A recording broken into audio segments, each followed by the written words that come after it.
Dobrý den. Já vás vítám na tiskové konferenci. Nejdřív se omlouvám za malinké zpoždění, které vzniklo tím, že pan Zanussi je šéfem poroty naše nové soutěže středometrážních filmů, kterou znáte možná pod názvem Tři oříšky pro popelku. Ale teď už můžeme začít a jsem moc ráda, že tady můžu přivítat pana Zanussiho taky jako nositele Kristiána z roku 2001, pokud se nepletu, jednoho z úplně prvních Kristiánů, a že se nám povedlo v rámci jubilejního 20. ročníka přivést ho zpátky znovu do Prahy. Pan Krzysztof Zanussi.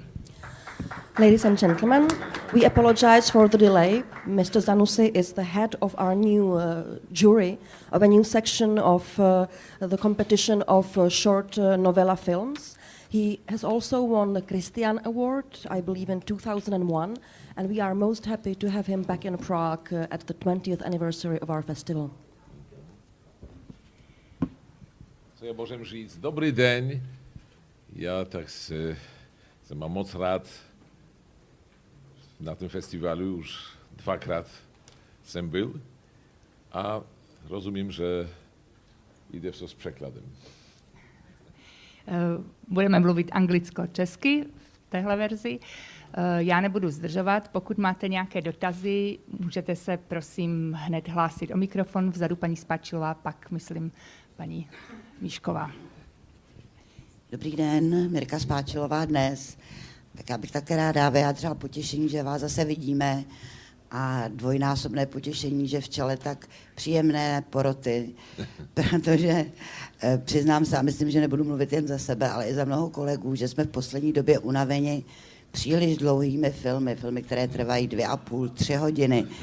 A mě by zajímalo jako filmař, jestli nám můžete říct, čím to je, jestli přibylo tvůrců, kteří se neumějí vyjádřit stručněji, nebo jsou zatím nějaké obchodní, marketingové triky, postupy, čím to prostě je, že jsou filmy stále delší. So we are most happy to have you in Prague again, and particularly as the head of so interesting a competition, it's quite refreshing to have films that are medium length, especially because lately we have seen films that are 2.5 hours, 3 hours long. Sometimes it's quite unbearable. Why do you think this is, that so many long films are made? Do you think that artists are no longer able to express themselves in a shorter format, or are there some marketing or business reasons for this? Well, I have no answer. I have just a guess. And my guess is that our civilization has some major problem with the notion of time. Because we are living in linear time, and this is something very specific to our civilization. Other civilizations have different notion, circular time, and our days. Things are very fast, and suddenly I see most of young people make extremely slow films. I wonder, do they watch such slow films? That's my question. But I'm amazed that having 1 hour, they spend half an hour on just walking or car driving, and nothing happens. I wonder what does it mean. I don't know the answer, but I notice it. Tak na to vám asi odpověď nedám. Mohu jen říci, že celá naše civilizace má nějaký problém v současnosti s pojmem času. My žijeme v lineárním čase, což je pro naši civilizaci velmi typické. Přitom jiné civilizace žijí jinak, například mají pojetí času v kruhu. A já jsem velice překvapen tím, že dnes vidím, jak na oko žijeme velice rychle, ale mladí filmaři točí nesmírně pomalé filmy. A já si kladu otázku, zda se sami také na pomalé filmy dívají. A když vidím vlastně, že mají třeba hodinu a oni tu hodinu, z té hodiny půl hodiny stráví tím, že někam jedou autem nebo někde pocházejí a výsledek žádný, tak se opravdu divím tomu jejich pojetí času.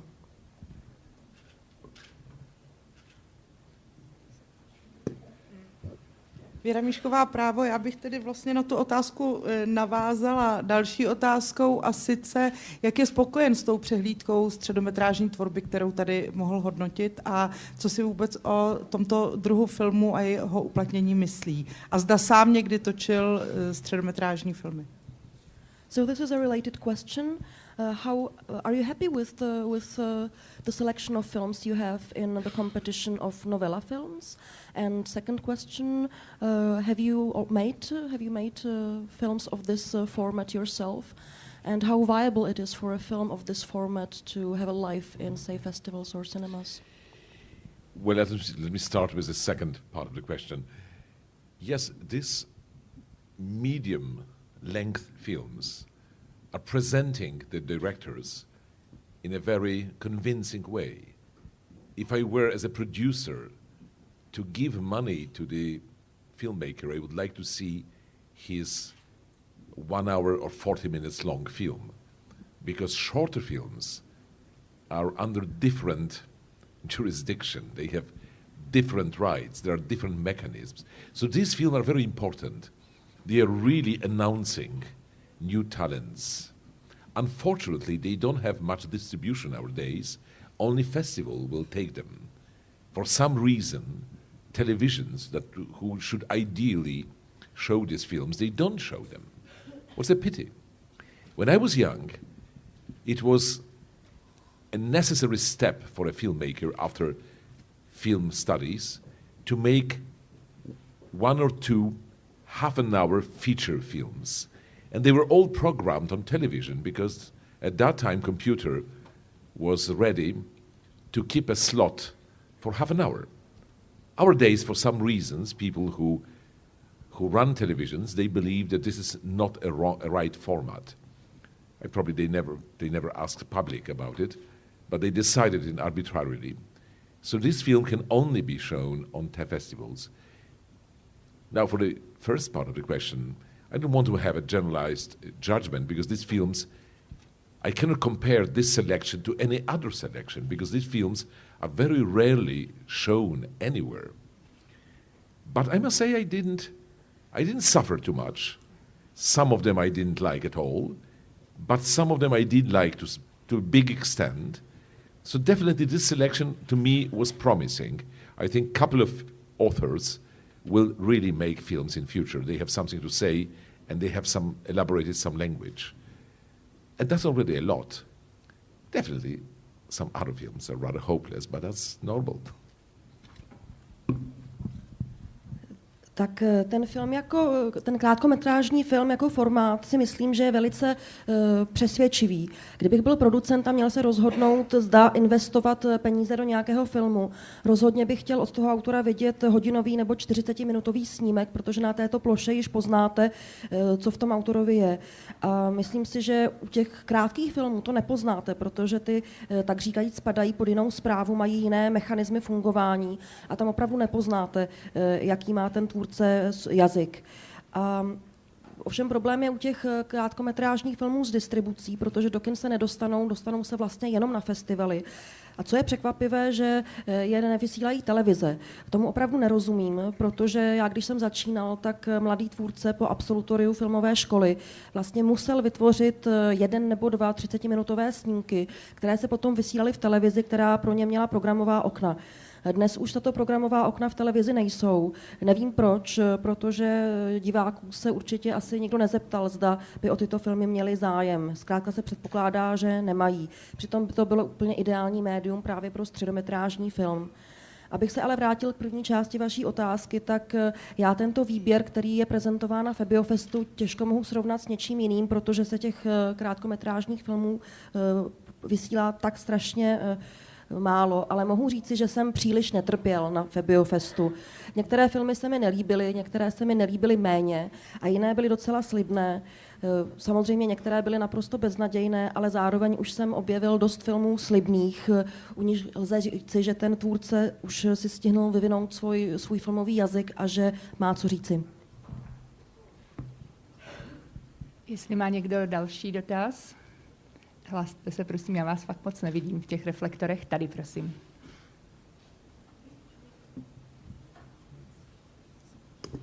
Dobrý den.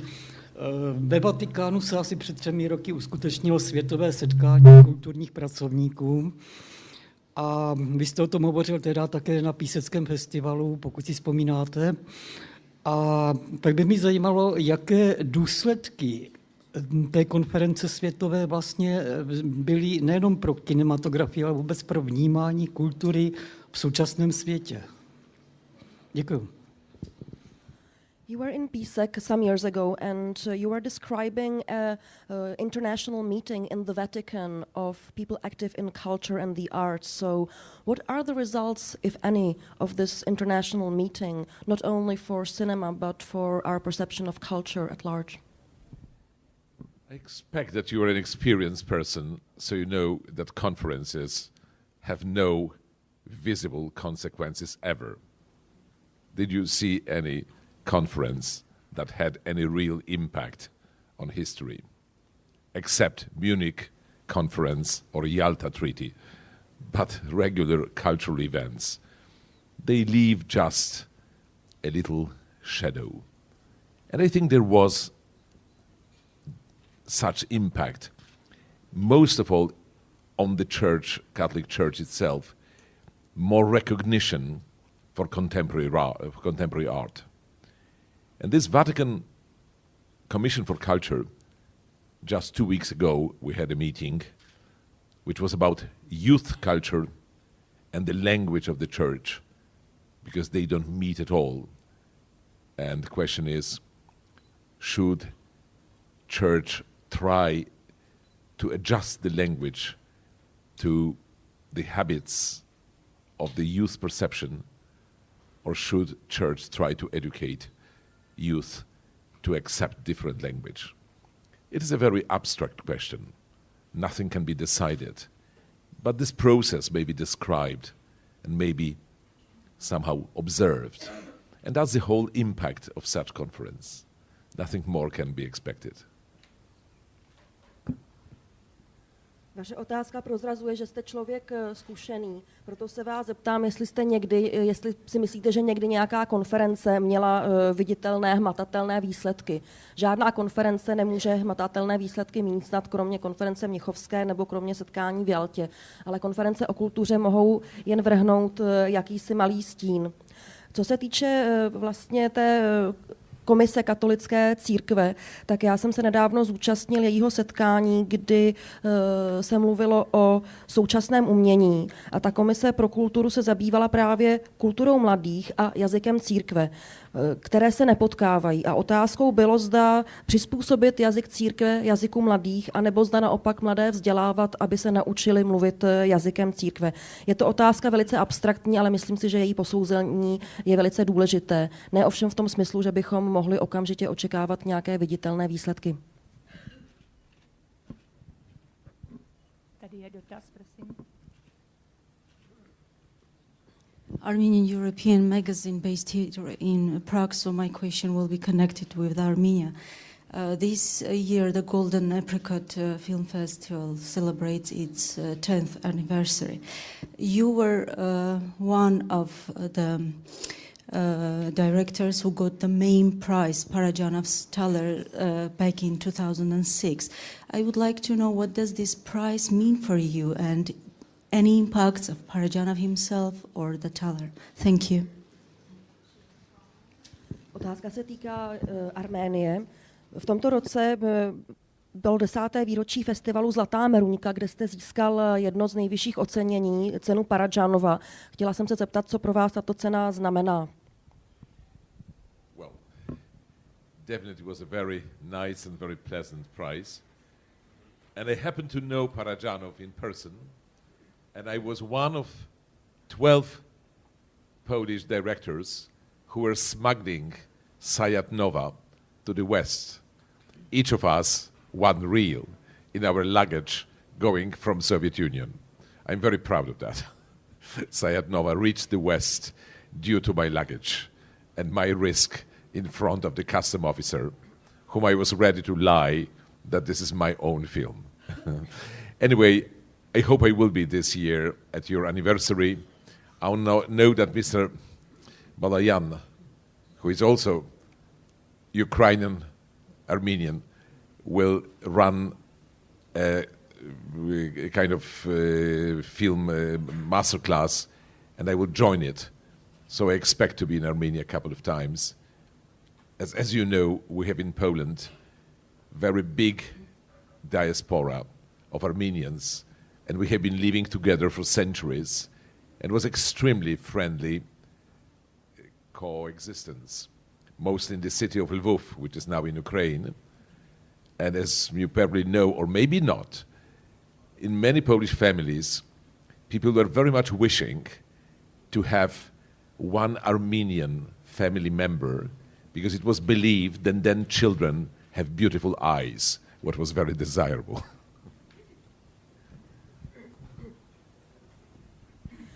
Tak to ocenění, ta cena Paradžánova mě velice potěšila, je to ocenění velice hezké, tím spíše, že jsem Paradžánova osobně znal a byl jsem jedním z 12 polských režisérů, kteří pašovali jeho film Sajat-Nova na západ ze Sovětského svazu. Takže jsem velice hrdý, že ten film se dostal na západ i díky mému riziku, i díky tomu, že jsem lhal celníkům, že vlastně v tom obalu na filmovou kopii je můj vlastní film. My jsme každý pašovali jednu roli. A co se týče toho 10. ročníku festivalu Zlatá meruňka, který se, promiňte, bude teprve konat v tomto roce, tak já se rozhodně zúčastním. Můj kolega Balajan, který je vlastně ukrajinsko-arménského původu, tam bude mít masterclass a já se na ní velice těším. Jinak možná nevíte, že v Polsku existuje veliká arménská diaspora, která tam je již po staletí a naše vztahy byly vždy více než přátelské. Ta největší část této diaspory je ve městě Lvov, které je opět již polské. A co možná nevíte, je, že v polských rodinách bylo jaksi velice žádoucí mít alespoň jednoho člena z Arménie, protože se věřilo, že potom potomci budou mít velice krásné oči. Někdo další? Tam je dotaz. Mikrofon, prosím.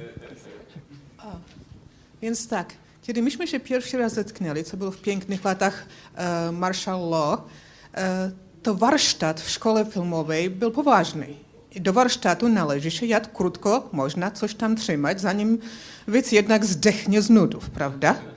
Czy jest możliwe, że albo nie uczy się warsztatu, albo jest to reakcja na filmy amerykańskie, które są cięte bardzo ostro? Ja się nazywam Linda Winch. The question was about the evolution of the film language, that in the past we were teaching in film schools how to make things compact, and now it seems to be that the narration is very loose. Is this maybe a reaction to the American fast cut manner? It will be now your check. Takže otázka se týkala filmového jazyka, jak se vyučuje na školách. V minulosti se vyučoval jazyk, který držel skutečně pohromadě nějaká filmová struktura, zatímco nyní je ta struktura velice rozvolněná. Domníváte se, že to je možná jakási reakce na ten současný americký model velice rychlých střihů? I would say, if anybody has any understanding of music, then such person would understand that only the play of pace makes narration interesting. If everything is fast, it is as boring as if everything were slow. You cannot have symphony 3 times andante. It will kill the audience. But you cannot have a symphony in 3 parts, all of them allegro con moto. It would be also unbearable. People are, especially young people, very often, you're right, they are overreacting. So they try to show their opposition.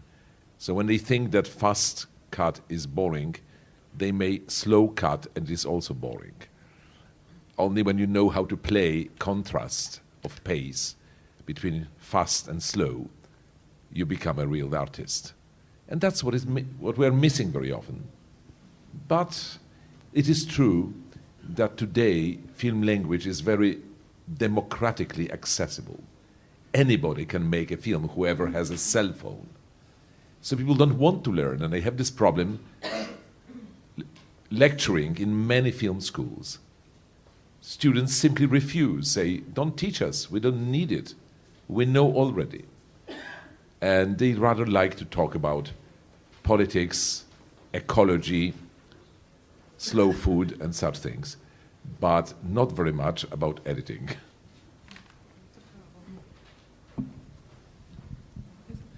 Vašíček, Moravská periodika. Dobrý den, pane režisére. Pardon. Pokud máte sebe menší ponětí o hudbě, tak jistě chápete, že nejdůležitější je právě střídání tempa a rytmu. Nemůžete natočit symfonii jenom pomalou, to byste zabil své publikum, kdyby všechny 3 části byly andante, ale stejně strašné by to bylo, kdyby všechny 3 části byly v allegru. Zkrátka hudba je o střídání rytmu a to samé platí i pro film. Ovšem mladí lidé často se vymezují proti tomu, co vidí kolem sebe a přecházejí do opozice, takže když je nebaví rychlé střihy, tak prostě točí pomale, ale ono je to stejně nudné, protože film a filmový jazyk je hra kontrastů, rychlostí a pomalostí. A to cítím, že často chybí. Ovšem film je nyní médium neuvěřitelně demokratické. Stačí, abyste měli mobilní telefon a můžete točit. To se projevuje v tom, že mladí lidé se často nechtějí učit. Já se s tím setkávám na filmových školách, kdy oni odmítají sdílení zkušeností a radši se baví o politice, ekologii nebo slow foodu, než o filmu. Tak Vašíček, Moravská periodika. Dobrý den, pane režisére, omlouvám se za ten rychlý střih. Vy jste byl loni v Karlových Varech, mimo jiné také předsedou, nevím jestli čestným, ale byl jste na vyhlášení ve Vile Becher, takového projektu, kdy famáci za podpory studií Barrandov a dalších sponzorů učí veřejnost točit krátké filmy, které vzniknou vždycky v průběhu jednoho dne.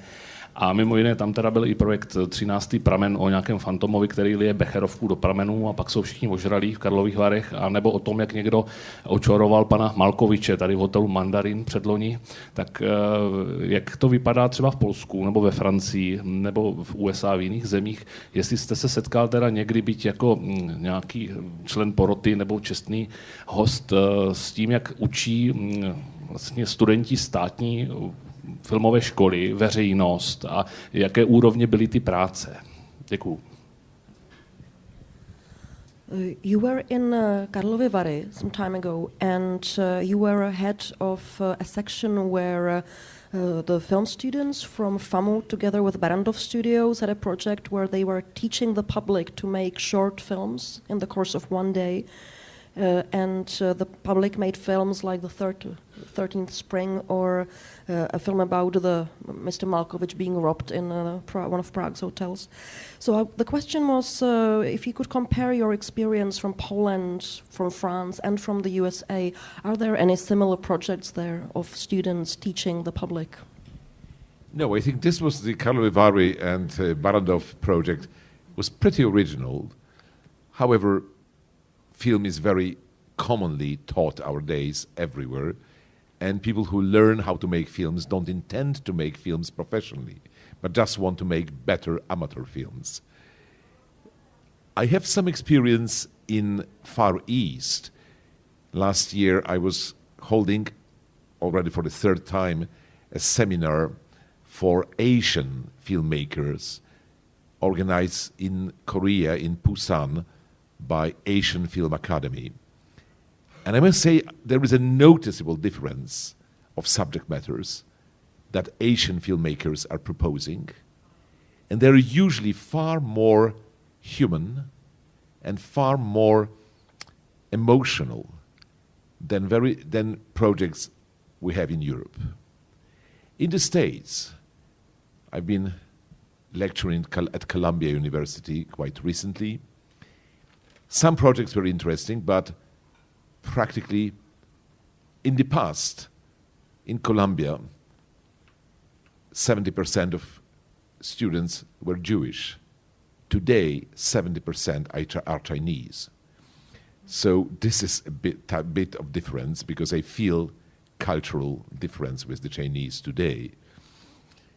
I remember one of my master classes in Texas, and I was appealing to the students who have shown me their films, all copies from television serials. Professionally all right, but totally empty. So I told the students, please, tell me something about your own feelings, your own experience, your own choices. Then one student told me, but I had only one dramatic choice in my life, when I have to choose between Nokia and Motorola. Well, could he be able to make a film about it? I say, try to do it. Maybe it will be interesting. The misery of your choices may be a dramatic subject matter. But I think this is a problem. Tak ten projekt FAMU a Barrandova byl docela originální, ale víte, já jsem se setkala s tím, že lidé dnes natáčejí úplně všude a většina lidí, kteří studují film, vlastně ho nestudují s tím, že by se mu chtěli profesionálně věnovat. Oni zkrátka chtějí se řemeslně zlepšit, aby točili lepší amatérské filmy. Zajímavá byla moje zkušenost na Dálném východě, kde jsem už 3krát vlastně prováděl takové semináře. Organizuje Akademie asijského filmu v Koreji, v Pusanu. A musím říci, že tam se ti studenti naprosto liší od studentů evropských. Už tím výběrem témat, to je obrovský rozdíl, protože ta jejich témata jsou mnohem ličtější a citovější než v Evropě. Co se týče Spojených států, tak já už delší dobu přednáším na Columbia University a v minulosti tam 70% studentů byli Židé a v dnešní době je 70% studentů, to už jsou dnes Číňani.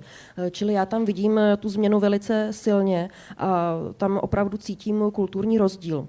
Co je ale zajímavé, že na jedné masterclass v Texasu jsem viděl práce studentů a to byly kopie televizních seriálů. Bylo to řemeslně zručně odvedeno, ale naprosto bez jakéhokoliv tématu, bylo to úplně prázdné. A já jsem studenty vyzval k tomu, aby pojmenovali svoje pocity nebo to, co je v životě trápí, jejich dilemata.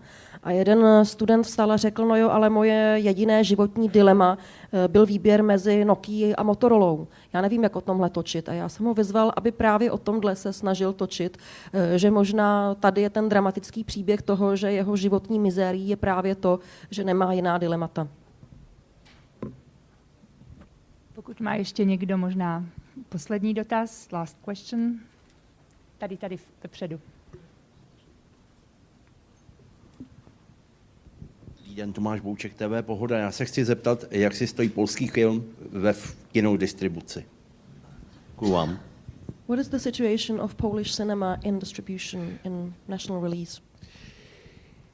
As you know, all filmmakers in all times are mostly talking about the crisis and about the distribution problems.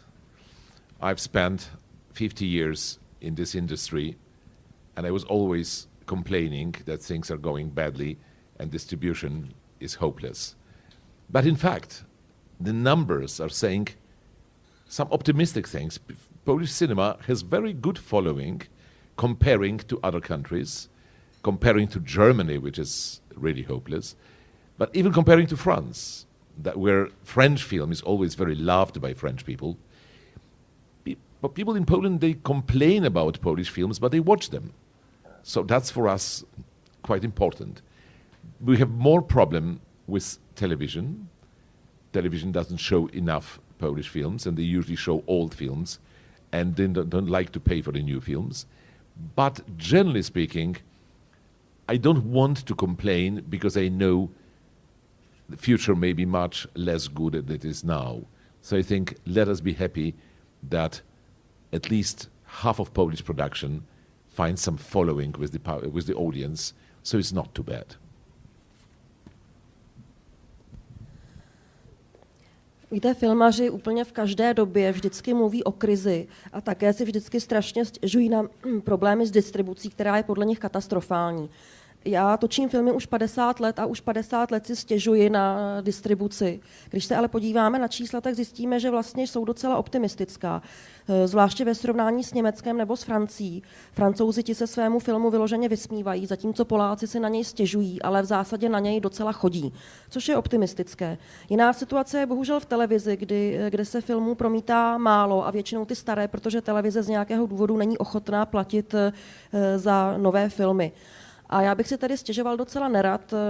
I vlastně, když se polovina polské produkce dostane k divákovi, tak si myslím, že to není tak strašné a budoucnost může být i horší. But I will add without anybody's question that we are expecting a couple of important films in Poland. One of them about our ex-president Walesa, made by Andrzej Wajda, who is himself 85 or 86, and made this huge biographical film. We are all very curious to see it. And just recently we had a very solemn premiere of Agnieszka Holland film, The Burning Bush. And it was received in Poland with the utter enthusiasm, with the presence of the President of the Republic in the Opera House. And I've seen it. I think it is a real masterpiece. For us, it is a Czech film, even if Agnieszka is Polish, but she studied here and she adopted a style which is for us very Czech. But the writing, editing, of course directing, and acting is so good in it that it would be unfair for me not to mention it when I am in Prague. A ještě bez otázky bych rád něco dodal, že u nás v Polsku se nyní očekává několik velkých filmů. Jedním z nich je film Andřeje Vajdy, který natočil film o Lechu Walesovi, našem bývalém prezidentovi. Čili to je film, který se očekává s velkým napětím. A také nedávno byla u nás jedna velice významná premiéra. Agnieszka Hollandová představovala svůj film Hořící keř. Ten film byl přijat s obrovským nadšením, byl uveden za účasti prezidenta v opeře a musím říci, že to je skutečně mistrovské dílo. My ten film ovšem vnímáme jako český. Agnieszka Holland studovala v Praze a zde vlastně na FAMu přejala styl, kterému my říkáme český styl. A co se týče tohoto filmu, tak samozřejmě je tam výborná režie, ale i scénář, herecké výkony a vše ostatní. A myslím si, že by nebylo fér, když jsem tady u vás v Praze tento film nezmínit. I have to add also that I'm starting my new film in a few weeks. It would be totally a waste of the chance not to announce it. Also because I met a very big opposition to my new project because the extreme feminists tried to block it. So the beginning is already dramatic. Of course, I'm not anti-feminist by no means, but I made a distinction, and this is a marketing trick. I say that feminism is like cholesterol. There is a good cholesterol and bad cholesterol. There is good feminism and bad one. So I'm only against the bad one. I'm definitely for equal rights and so on. But my film is talking about terrible corporation mentality and corporation ethics versus singular man who is a victim of terrible women.